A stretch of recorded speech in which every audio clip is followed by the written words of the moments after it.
Alrighty folks, welcome back to another episode here where we're going to be absolutely killing it as the nation of Austria. And this episode, our main focus is going to be on, of course, the lowlands, but we're also going to be talking about the Burgundian inheritance and so on. So pretty quickly here, I jump into war with Burgundy. For those of you who don't realize, this is all connected back to back. That is the idea. I have not skipped any time in between each episode. And so I am suffering from some issues in my game, such as Peasants' War. But my understanding is that Peasants' War, mostly as long as your stability is over 1, it will only progress when you are overextended. And I don't actually have the intention to overextend, really. Now, speaking about the Burgundian inheritance, naturally we're going to be utilizing the Imperial Ban CB.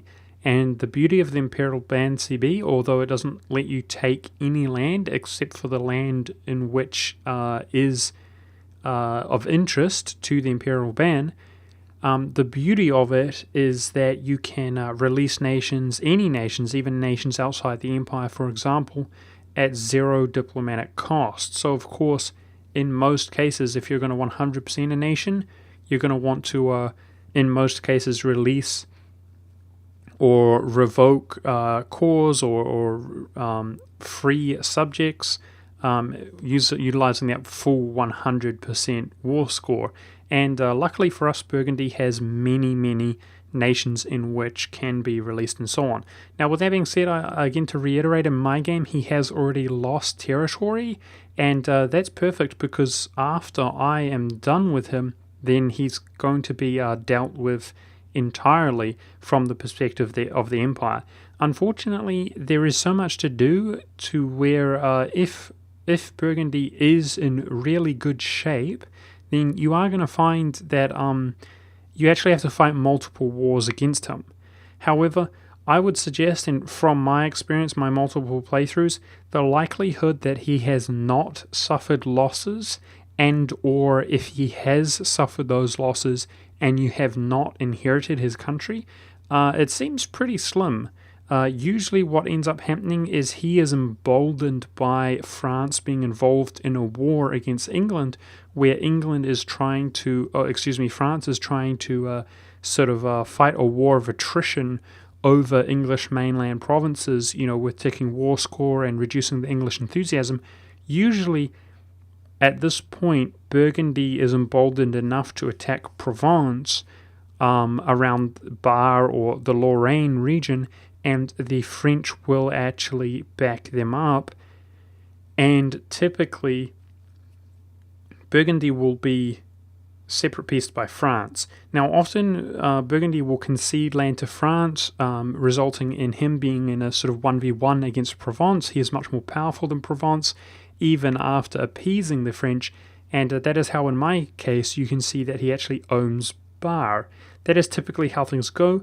However, of course, as he is being sieged down by France, there is an increasing likelihood of the inheritance to fire, as he ticks from negative 25 to negative 50% war score, and also often, in order to appease the French, because keep in mind that the French do have to spend Diplo in anything they take, for example, and it does cost. They do not get the reduced aggressive expansion, that they would from having a claim, for example, because they are not the defender. It's actually Provence who is the defender. Very often you find that France, his compromise to victory over Burgundy is just weakening them, and he will often weaken them by releasing nations such as Holland or Brabant, who are independent nations inside the empire. So that is often how things go. Needless to say that Burgundy is still not a complete pushover, especially in my case where I don't have that much manpower and I do have financial issues, and you're certainly going to want to do what you can to call allies in against Burgundy as well. Now, in my case, I have, of course, our unions, and I believe I called in Castile, although I don't immediately see any of his troops helping me out here at this very moment. Maybe it was my imagination, or alternatively, maybe I checked the compared forces and I just felt bold enough to handle him myself. I wouldn't be surprised considering he has fewer subjects, and perhaps I out-tech him or something to that effect. But I did want to talk about increasing your odds of the Burgundian inheritance firing, guys. First of all, what are you going to do if you accept the Burgundian inheritance? Let's just talk about that quickly for those who don't know.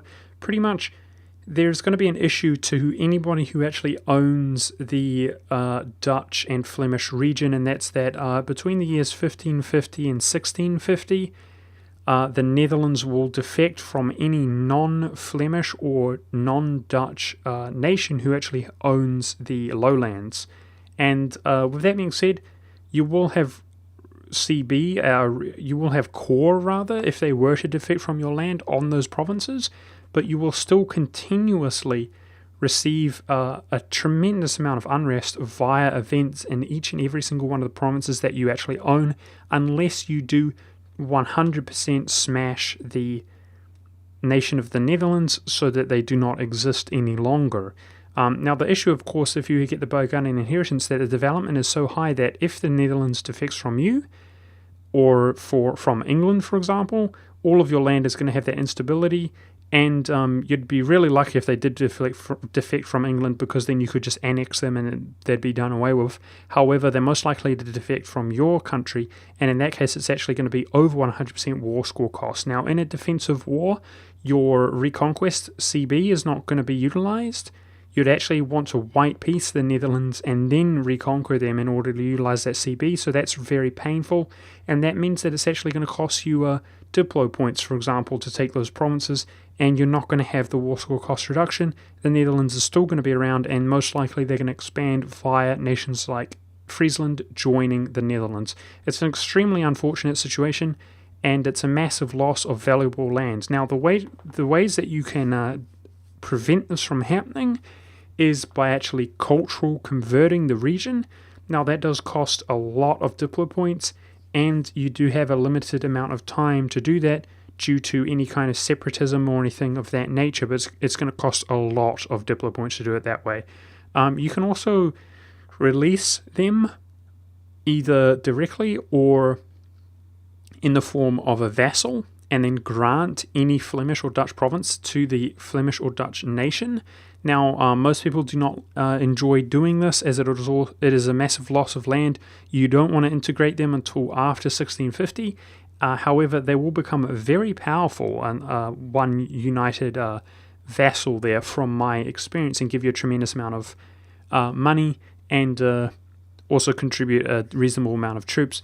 However, most people's favorite way to handle the revolt, of course, is to move your capital to that area. If you move your capital to the lowlands region, a Flemish or Dutch province, they will no longer defect.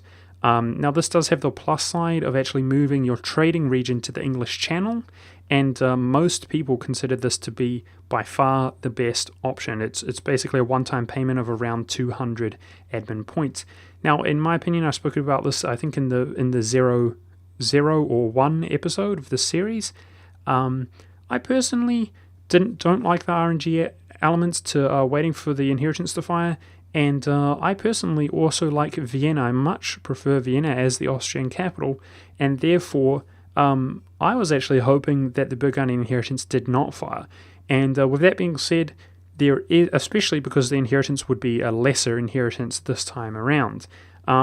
Mainly for the purposes of consistency, I wanted to show you guys that you don't have to stress and hope that you get it, and if you do get it, you don't need to hope that it's the perfect inheritance of all of the land, but instead, what I would do if it happened for me is I would simply use the return province button, as we have a lot of prestige, and I would periodically return provinces in order to create more independent princes inside the empire and generate more imperial authority. So that's what I would personally do, but I am also content with this peace offer here, which is to take one province, which of course is part of the empire, and that's in the Burgundy sort of area, and as well as actually revoke him of any land, freeing up Bar here, freeing Luxembourg, Holland, Brabant, and so on, and I have one province to call myself. Now,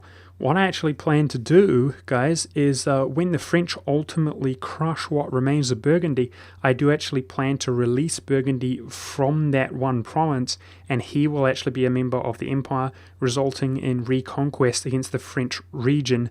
Interesting CB to have. So I hope you guys enjoyed this episode, and I hope that there's a lot there to digest, especially for people who don't understand what's going on, but I hope this helped you nonetheless, and I'll see you next time.